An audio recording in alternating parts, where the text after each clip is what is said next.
에둘러 말할 시간이 없습니다. 묻고 따지고 파헤치는 쟁점 토론 다짜고짜. 오늘 함께할 분은 권혁우 더불어민주당 전략기획위원회 부위원장 그리고 이호동 경기도의원입니다. 두 분 어서 오십시오. 안녕하십니까. 네, 안녕하세요. 예, 두 분이 함께하신 건 처음이신 것 같습니다. 네, 그렇습니다. 예, 오늘 잘 부탁드리겠습니다. 잘 부탁드립니다. 예, 자 바로 들어가 볼까요? 청소년 10명 가운데 4명이 스마트폰 과의존 위험군에 속한다고 합니다. 아동 청소년 성착취 피해의 상당수가 SNS에서 발생한다고도 하죠. 이런 상황에서 국가는 어디까지 개입해야 할까요?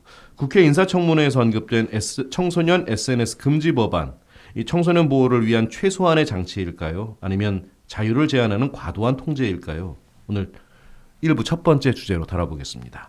자, 일단 청소년의 SNS 사용 실태에 대한 두 분의 의견부터 들어보고 싶습니다. 이게 심각한 사회 문제를 야기하고 있다고 보시는지 아니면 당연한 시대 흐름 속에서 나타난 청소년 문화의 일부라고 보시는지 궁금합니다. 자, 먼저 권혁우 부위원장님. 네, 그 청소년의 SNS 사용은 이미 거부할 수 있는 문화적 흐름이라고 생각합니다. 예. 네. 하지만 그 이면에 이제 스마트폰 과의존과 위험은 엄중한 사회 문제라고 생각을 하고요. 예. 이미 피해는 현실로 다가왔습니다. 세계적인 연구에 따르면 스마트폰과 SNS 확산 이후 청소년 우울증은 2.5배, 어린 여성 청소년 자살률은 167배나 증가했다고 합니다. 예. 국내 연구 역시 SNS 과의존을 청소년 정신건강 위기의 핵심 요인으로 지적하고 있습니다. 예. 자, 어쨌든 뭐 이야기해 주셨고 이번에는 이호동 의원님 어떻게 해요? 저도 우리 권혁우 부위원장께서 말씀하신 부분에 동의하고 예. 일단 저부터 SNS 과몰입을 하고 있어가지고 네, 뭐 정치인 분들은 많이 보시죠? 보시기는 많이 할 수밖에 없는 상황이기도 보기도 하시고. 보고 습관적으로도 많이 들어가고 그런 것 같습니다. 예. 점점 거북목이 되어가고 있습니다. 이게 진짜 간단한 문제는 아니잖아요. 네, 사실은. 네. 저도 한번 거북목을 경험해 본 적이 있어서. 네. 예, 말씀 계속해 주시죠. 그러니까 저도 뭐 통계는 통계 먼저 말씀드려 보면은 예. 24년 기준으로 해서 이제 10대 청소년 스마트폰 과의존 위험군 비율이 거의 50% 육박하고 특히 뭐 아동 청소년 성착취 피해 같은 경우에는 80% 이상이 SNS로 발생을 한다고 해요. 예. 이런 부분뿐만 아니라 실제 이제 학교 폭력 사례 같은 경우에도 보면 사이버 불링이라고 해서 예. 이 온라인 공간 특히 SNS를 통해서 그런 따돌림이 일어난다든지 이런 부분들도 많기도 하고 이런 부분은 현장의 학부모님들 얘기를 들어보게 되면 이 수치로 표현되지 않는 그 이면에 굉장한 걱정들을 많이 하고 계신 부분들을 많이 봤습니다. 또 뭐 최근 몇 년 사이에 이제 계속해서 문제가 됐던 딥페이크 문제라든지 예. 이런 부분들도 SNS에서 파생된 부분이기 때문에 그런 부분들이 사회 문제인 지점 자체는 부인할 수 없는 상황에 놓여 있다고 그렇게 생각을 하고 있습니다. 예.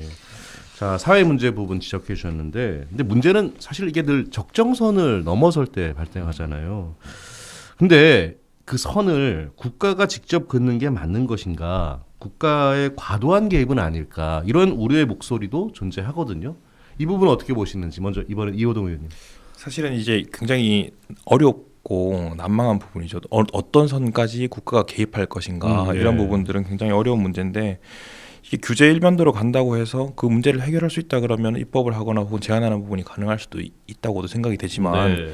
이 과거의 사례들을 한번 이렇게 반추를 해보면 예를 들어서 게임 셧다운제라는 부분들이 2011년부터 해서 그로부터 한 10년 사이에 우리나라에서 시행된 바가 있습니다. 예. 근데 이제 결국 그 법안 같은 경우에 폐기 수순을 밟았는데 네. 그 이유는 규제를 계속 강화함에도 불구하고 기본적인 그 욕구가 이제 법안으로 통제되기는 어려운 부분이거든요. 그러다 보니까 이용 행태 자체가 예. 조금 더 말하자면 어두운 부분으로 간다든지 혹은 다른 방식으로 규제를 회피하는 방식으로 계속해서 했었기 때문에 예. 그 규제 자체가 작동하지 못했다라는 비판 지점이 있는 것이거든요. 그런 예. 부분들을 한번 같이 고민해 볼 필요가 있는 것 같습니다. 함께 고민해 볼 필요가 있다. 예. 그 앞서 말씀하신 제 음성적인 부분은 뒤에 한 번 더 이야기 나눠보도록 하고요. 권혁우 부위원장님은. 네, 그 국가의 역할이 시민의 일상을 통제하는 데 있는 건 아닌 것 같습니다. 그래서 과도한 국가의 개입보다는 단계적인 보호 조치가 좀 필요하다고 생각하는데요. 예. SNS 전면 금지는 좀 현실적으로도 불가능하고 저희 집도 뭐 잘 되지 않습니다. 자제분들이요. 네. 예. 현재 논의 중인 청소년 디지털 보호 관련 법안들 역시 이용 자체를 막기보다는 보호자 동의 강화라든지 알고리즘 추천 제한에 초점을 두고 있는 것 같습니다. 예. 결론은 금지가 아니라 보호, 청소년이 디지털 세상에서 안전하게 성장할 수 있도록 국가는 최소한의 안전망을 마련하고 또 부모와 또 학교도 많은 관심을 기울여야 될 것 같습니다. 예. 자, 근데 요즘 최근에 세계 여러 나라에서 이제 청소년 SNS 접근 차단을 추진 중에 있어요. 대표적인 게 이제 호주인데 네. 이게 공감대가 형성된 상황이라면 만약에 세계적인 흐름 이거 좀 따라가는 게 맞다고 보시는지도 좀 궁금해요. 어떻게 보시는지요? 먼저 이번에는 권혁우 위원장님. 뭐 세계적인 흐름을 참고는 해야겠죠. 이제 네. 말씀하신 대로 호주는 16세 미만 SNS 전면 금지법을 통과시켰고 네. 프랑스는 15세 미만은 부모 동의를 의무화하고 있습니다. 네. 미국도 일부 주에서 비슷한 입법이 논의가 되고 있고요. 근데 중요한 것은 이 나라들이 다 같은 길을 가지 않는다는 거죠. 똑같은 각 나라마다 네. 뭐 문화적인 차이도 있고 여러 가지 법 체계, 디지털 네. 환경들이 다 다르니까요. 예. 그래서 우리는 또 우리만의 또 답을 찾아야 되지 않나 생각합니다. 우리나라 청소년 스마트폰 보급률이 이미 세계 최고 수준이고 네. 교육과 일상 전반에서 아이들이 스마트폰을 가지고 또 학습에도 많이 활용을 하고 있지 않습니까? 그렇죠. 그래서 의존도가 매우 높은 상황입니다. 그래서 저희도 한번 규제를 했었는데 수업 들을 때 필요하다고 해서 다시 돌려주고 그랬던 경우들도 있거든요. 규제를 한번 하셨었어요, 자제분들한테. 네. 근데 어쨌든 수업에 필요하기 때문에 다시 또 필요할 수밖에 없고 그런 것들이 좀 현실인 것 같습니다. 네. 해외사를 참고할 때 우리 현실에 맞는 책임 있는 해법을 만드는 게 필요하다고 생각합니다. 뭐 네. 물론 그렇죠. 뭐 외국에서 시행한다고 해서 꼭 우리나라에 반드시 꼭 균등하게 통용되는 건 아닐 수 있는 거니까요. 이호동 의원님 어떻게 보십니까? 뭐 저도 동의합니다. 이게 뭐 세계적 흐름이다 보니라고 해서 네. 이게 정당성을 확보하는 부분도 당연히 아니고 네. 그건 각국의 입장이 있는 것이기 때문에 다만 이제 최근에 이제 그 인사청문회에서 네. 박미통이 위원장 후보자께서 이 부분 규제의 필요성을 언급을 하고 이분이 저는 사회 담론이 되고 의제가 된 것 자체는 굉장히 네. 반길 일이라고 생각을 해요. 일각에서는 이제 정치권의 정파적인 입장에 따라서 그런 부분들이 표현의 자유를 뭐 제약을 한다. 네. 그런 부분들을 한 것 자체가 문제다. 이런 일각의 시선이 있지만 저는 이 부분들이 의제로 떠올라서 우리 사회에서 한번 충분히 수기해볼 만한 주제라고 생각을 하고 네. 설사 만약 이 의제로 떠오른 이후에 입법 과정으로 이어지지 않는다고 하더라도 이런 부분들이 여론이 환기가 되고 이 부분의 문제에 대해서 우리가 인식을 하는 것 그 자체의 의미가 있다고 보는 입장이고요.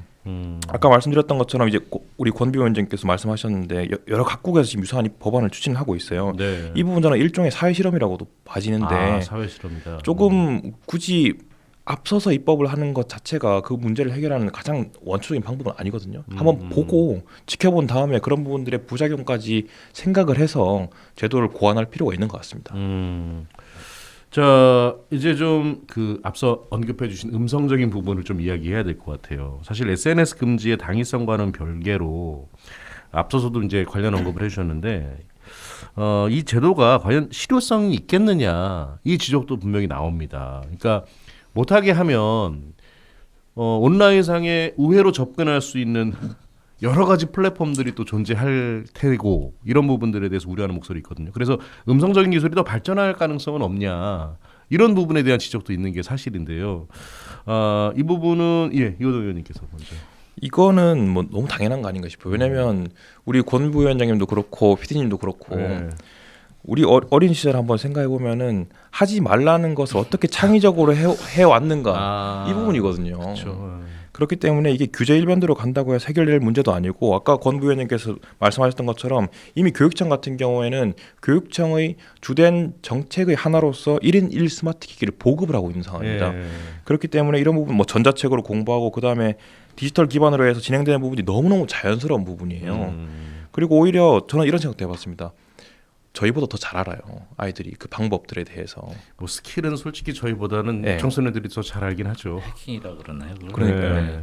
그리고 또 플랫폼 같은 경우에도 보면은 너무 다양해서 네. 이걸 어떤 방식으로 어떻게 할 것인가에 대해 가지고 규제를 한다고 하더라도 아마 그 선 내지는 방법, 방식에 대해서 정확하게 입법자들이 예상하지 못하는 방법이 너무 많을 거다. 실효성을 담보하기 어렵다. 저는 그렇게 생각합니다. 예, 알겠습니다.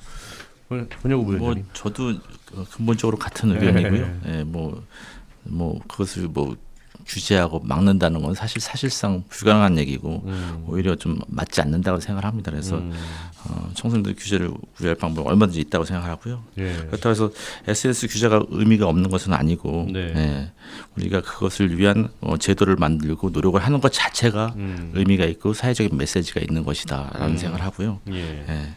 그리고 그런 신호를 주는 것만으로도 좀 의미가 있다. 예, 그렇게 생각합니다. 알겠습니다. 근데 이 청소년의 SNS 접근을 막는 것에 앞서서 SNS를 좀 더 안전한 공간으로 만드는 노력이 필요하지 않냐 이런 목소리도 있거든요.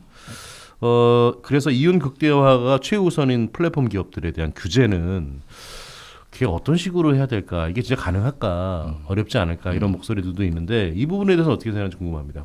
권혁우 위원장님. 이제 기업의 이윤이 아이들의 안전보다 앞설 수 없죠. 예. 네, 그 플랫폼 기업에게 자율 규제는 면죄부를 줄 게 아니라 예. 안전 설계 의무라든가 명확한 법적 책임을 좀 물어야 된다고 생각합니다. 네.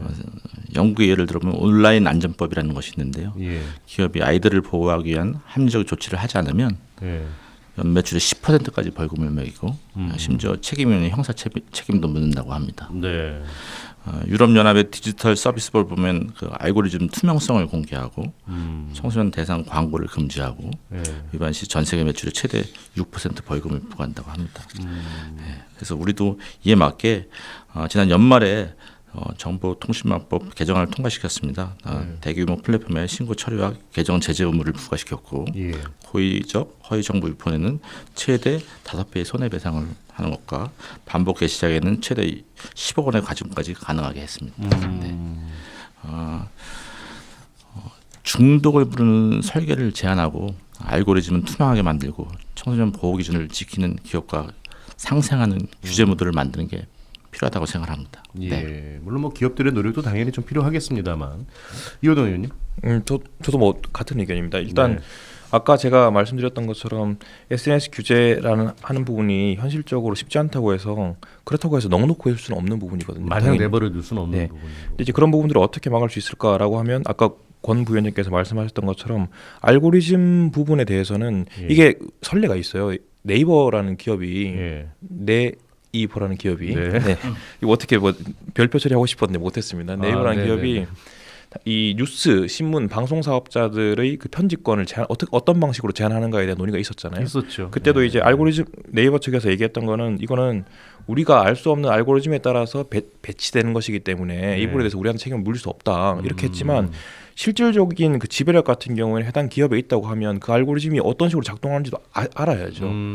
그렇기 때문에 이 SNS를 지금 서비스하는 그 기업 같은 경우에는 알고리즘이라고 해서 전면적으로 알고리즘이라는 그 방패막에 숨을 게 아니라 그 네. 알고리즘이 어떻게 작동하는지를 알고 정보를 배치하고 재배치하고 혹은 취사 선택하고 하는 부분에 있어서 예를 들어서 여론을 만드는 데 개입하는 그 선이 아니고 네. 목적 자체가 이 청정한 SNS를 만들기 위한 그 알고리즘을 좋은 방식으로 만약에 알고리즘을 이렇게 간섭하는 것이라고 하면 네. 그 부분 정당성을 부인할 사람은 없다고 저는 생각이 되거든요. 그런 부분들을 하되 아까 말씀하셨던 것처럼 예컨대 그 부분에 대해서 시정할 의무를 기업에 둔 다음에 네. 그 부분 미행했을 때는 미행하는 부분에 대해서 불이익 조처를 하면서 네. 이런 부분들을 교량적으로 한번 잘 만들어 갈 필요가 있을 것 같습니다. 예, 알겠습니다. 근데 뭐 앞서 언급해드린 대로 뭐 기술이 발달하면서 여러 플랫폼들이 온라인상에 등장하고 또 하다 보니까 이 기술을 뭐 무조건 이용하지 말라고 할 수는 없는 노릇이고, 자 그래서 소셜 미디어를 안전하게 사용하는 법, 스스로를 보호하는 법을 가르치는 교육이 저는 굉장히 중요하지 않나라는 생각이 드는데 이 부분이 이제 정치권에서 어떤 고민들을 좀 해야 되는지 좀 끝으로 이야기 나눠보고 싶습니다. 이호동 의원님. 이 관련해 가지고 경기도의회에서도 여러 가지 많이 논의가 있었습니다. 권변 저는 네. 이 경기도의회에서 교육위원회에 있어요. 그래서 이 부분들에 대해서 굉장히 많이 논의도 하고 토론도 이루어졌는데 네. 결국은 이런 부분들이 뭐 디지털 윤리라든지 네. 내지는 디지털 리터러시 이런 부분들로 계속 논의가 이루어지고 있습니다. 이 부분들을 어떤 식으로 그러니까 결국 디지털 공간에서는 현실의 자아와 분리된 디지털 공간이라는 그 익명성 속에 가게 되면 아이들이 현실에서 안 할 행동도 디지털 공간에서는 쉽게 하고 이런 부분들이 있잖아요. 네. 그 윤리의 지점을 어떤 식으로 확립해 갈지는 결론적으로는 교육에 있는 것이죠.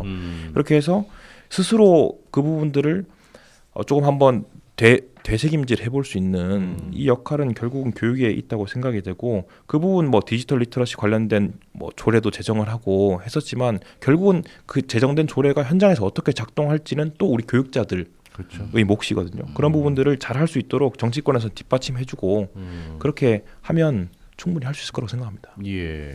권영우 위원장님. 뭐 저 역시도 의원님 의견에 전적으로 동의를 하고요. 예. 교육이 SNS 문제의 가장 근본적인 해결점이 아닌가 그렇게 생각하고 규제로 당장의 위험을 극복하는 것이 아니라 더 중요한 건 청소년 스스로가 디지털 환경에서 판단하고 대처할 수 있는 능력을 키워주는 것이 더 중요하다고 생각합니다. 그래서 우리나라도 2022년부터 초, 중, 고 정보교육을 강화했고 예. 사이버 폭력 예방 교육도 의무화에 시행 중이라고 합니다. 지금 예. 네.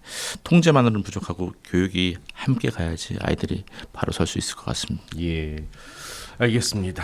1부는 청소년의 SNS 관련해서 키워드로 이야기 나눠봤습니다. 1부는 여기서 마무리하고요. 2부에서 다짜고짜 두 번째 주제로 또 이어가 보도록 하죠.